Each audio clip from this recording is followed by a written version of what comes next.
मराठी माणसाचा टक्का वाढला पाहिजे होता, त्यांना घरदारं मिळाली पाहिजे होती, त्यांचं आयुष्य दर्जेदार असलं पाहिजे होतं, त्यांचं दरडोई उत्पन्न वाढलं पाहिजे होतं. पण एका बाजूला मराठीचा टक्का कमी, दुसऱ्या बाजूला बांगलादेशींच्या टक्कावर. ह्याला अगर तुम्ही मराठीचं राजकारण म्हणत असाल ना, तर मला नाही वाटत मराठी माणसाच्या हिताचं हे सगळं चाललेलं आहे. आणि म्हणून ह्याचे परिणाम तुम्हाला येणाऱ्या 16 तारखेला दिसतील. शिंदेंकडे, एकनाथ शिंदेंकडे आपल्याला माहिती आहे, पक्षाचं नाव आहे, पक्षाचं चिन्ह आहे.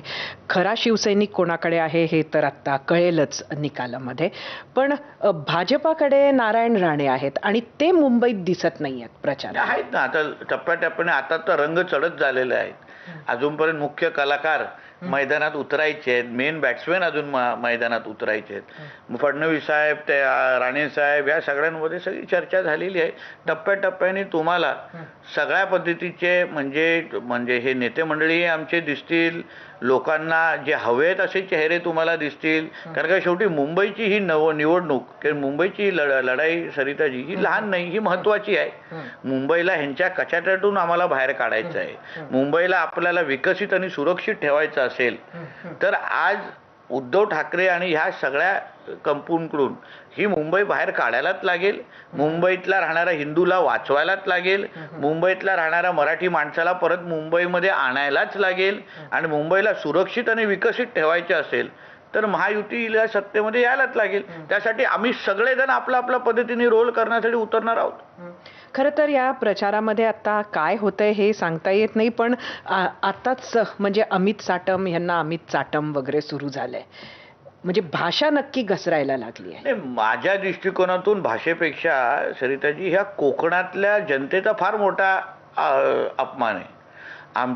तुमच्या चॅनलमध्ये पण असंख्य कोकणातले तरुण तरुणी काम करतात, तुम्ही त्यांना विचारा.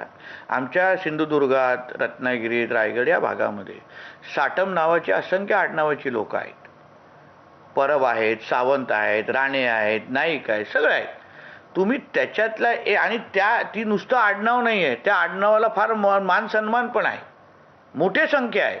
आत्ताच मी कोकणातून सकाळी आलेलो आहे. प्रचंड राग आणि प्रचंड चीड आहे की आमच्यातल्या नुसतं अमित साटम हा व्यक्ती नाही ना, साटम आडनावाचे जेवढे लोक आहेत तुम्ही सगळ्या जणांचा अपमान केलेला आहे.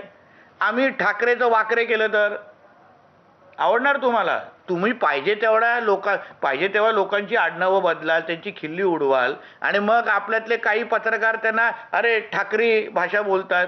अरे पण त्या आडनावाचे जेवढे लोक आहेत तुम्ही त्यांचा अपमान केला नाही का? आज जरा बघा कोकणातल्या जेवढे जनतेमध्ये केवढं राग आहे, चीड आहे, मतपेटीतून दिसेल. गृहीत धरली जात आहे, काही बोललं तरी कोकणातले लोक आम्हाला युबीटीलाच मतदान करणार, आमच्यातलं विचाराच्या लोकांना मतदान करणार. बाळासाहेब आणि कोकण हे वेगळं नातं होतं. पण उद्धव ठाकरेंनी आणि या लोकांनी कोकणासाठी नेमकं काय केलं सरिताजी तुम्ही सांगा? आवडणार तुम्हाला? तुम्ही पाहिजे तेव्हा लोकांची आडनावं बदलाल, त्यांची खिल्ली उडवाल आणि मग आपल्यातले काही पत्रकार त्यांना अरे ठाकरी